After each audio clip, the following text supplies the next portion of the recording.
नमस्कार। ये आकाशवाणी शिमला है। अब आप राजकुमारी चंदेल से प्रादेशिक समाचार सुनिए। प्रदेश में 3 विधानसभा क्षेत्रों हमीरपुर, नालागढ़ और देहरा में उपचुनाव के लिए 10 जुलाई को मतदान होना है। इन चुनावों के लिए कांग्रेस पार्टी ने आज हमीरपुर और नालागढ़ सीट पर अपने उम्मीदवारों की घोषणा कर दी है। पार्टी ने हमीरपुर से डॉक्टर पुष्पेंद्र वर्मा जबकि नालागढ़ से हरदीप सिंह बावा को प्रत्याशी बनाया है। इस बीच भाजपा पहले ही इन तीनों सीटों पर अपने उम्मीदवार घोषित कर चुकी है। भाजपा ने हमीरपुर से आशीष शर्मा, नालागढ़ से केएल ठाकुर जबकि देहरा से होशियार सिंह को चुनाव मैदान में उतारा है। उपचुनाव के लिए 21 जून तक नामांकन दाखिल किए जा सकेंगे। प्रदेश कांग्रेस अध्यक्ष प्रतिभा सिंह ने कहा है कि कांग्रेस पार्टी प्रदेश में होने जा रहे तीनों उपचुनावों में जीत हासिल करेगी। उन्होंने कहा कि पार्टी इन चुनावों के लिए पूरी तरह तैयार है और जल्द ही तीनों चुनाव क्षेत्रों में प्रचार अभियान शुरू किया जाएगा। प्रतिभा सिंह ने आज नालागढ़, हमीरपुर और देहरा ब्लॉक कांग्रेस के पार्टी पदाधिकारियों के साथ दूरभाष पर चुनाव तैयारियों का जायजा लिया। प्रतिभा सिंह ने कहा कि उपचुनाव के लिए प्रदेश कांग्रेस मुख्यालय पूरी तरह से सक्रिय हो गया है। मुख्यमंत्री सुखविंदर सिंह सुक्खू ने कहा है कि राज्य सरकार सोलन जिले के कंडाघाट में दिव्यांगजनों के उत्कृष्ट केंद्र स्थापित करेगी। उन्होंने आज शिमला में बताया कि विशिष्ट सुविधाओं से लैस इस केंद्र में 27 वर्ष तक की आयु के विशेष रूप से सक्षम बच्चों के लिए आवासीय सुविधाएं, खेल मैदान और गुणवत्तापूर्ण शिक्षा सहित व्यापक सुविधाएं दी जाएंगी। मुख्यमंत्री ने कहा कि दिव्यांगजनों के कल्याण के लिए सरकार इस परियोजना को तय समय में पूरा करने के लिए प्रतिबद्ध है। उन्होंने कहा कि इस परियोजना को तैयार करने के लिए प्रारंभिक कार्य शुरू कर दिया गया है और इस केंद्र से 300 दिव्यांग विद्यार्थी लाभान्वित होंगे।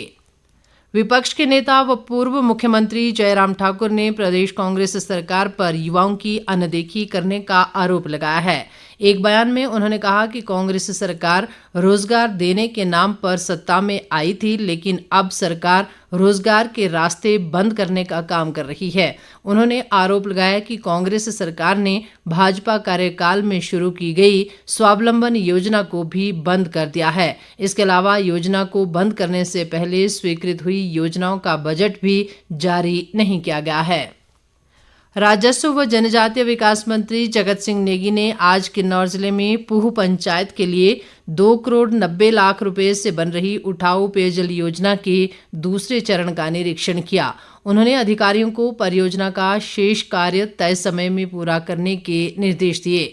इस दौरान उन्होंने रोपा वैली की सुन्नम पंचायत के लिए 6 करोड़ 73 लाख रुपए की लागत से बनने वाली उठाओ पेयजल योजना सहित सुन्नम गांव से बारोकंडा के लिए संपर्क मार्ग का भी शिलान्यास किया।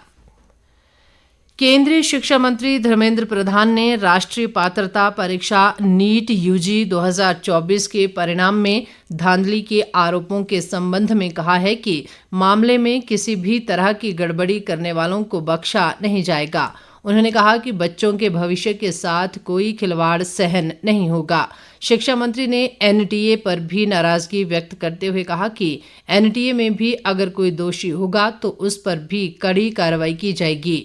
नीट यूजी परीक्षा में इस बार 24 लाख से अधिक छात्र छात्राएं शामिल हुए थे। भीषण गर्मी के चलते प्रदेश में जल स्रोत सूखने लगे हैं। राज्य के अन्य स्थानों के साथ साथ शिमला शहर में भी लोगों को पेयजल की किल्लत का सामना करना पड़ रहा है। शहर के कई इलाकों में 4 से 5 दिन के बाद पानी की आपूर्ति हो पा रही है, जिससे लोगों को काफी परेशानी का सामना करना पड़ रहा है। शिमला नगर निगम के महापौर सुरेंद्र चौहान के अनुसार शहर में टैंकर से भी मांग के अनुसार पानी पहुंचाया जा रहा है। उन्होंने कहा कि अगले वर्ष तक सतलुज नदी से शिमला शहर के लिए पानी लाने की योजना है, जिससे पेयजल समस्या का काफी हद तक समाधान हो जाएगा। प्रधानमंत्री नरेंद्र मोदी 30 जून को आकाशवाणी से मन की बात कार्यक्रम में अपने विचार साझा करेंगे। ये मासिक रेडियो कार्यक्रम की 111वीं कड़ी होगी। नरेंद्र मोदी के लगातार तीसरी बार प्रधानमंत्री चुने जाने के बाद ये पहला मन की बात कार्यक्रम होगा। श्रोता टोल फ्री नंबर 1800-11-7800 के माध्यम से कार्यक्रम के लिए अपने विचार और सुझाव दे सकते हैं। इसके साथ ही ये समाचार बुलेटिन समाप्त हुआ। नमस्कार।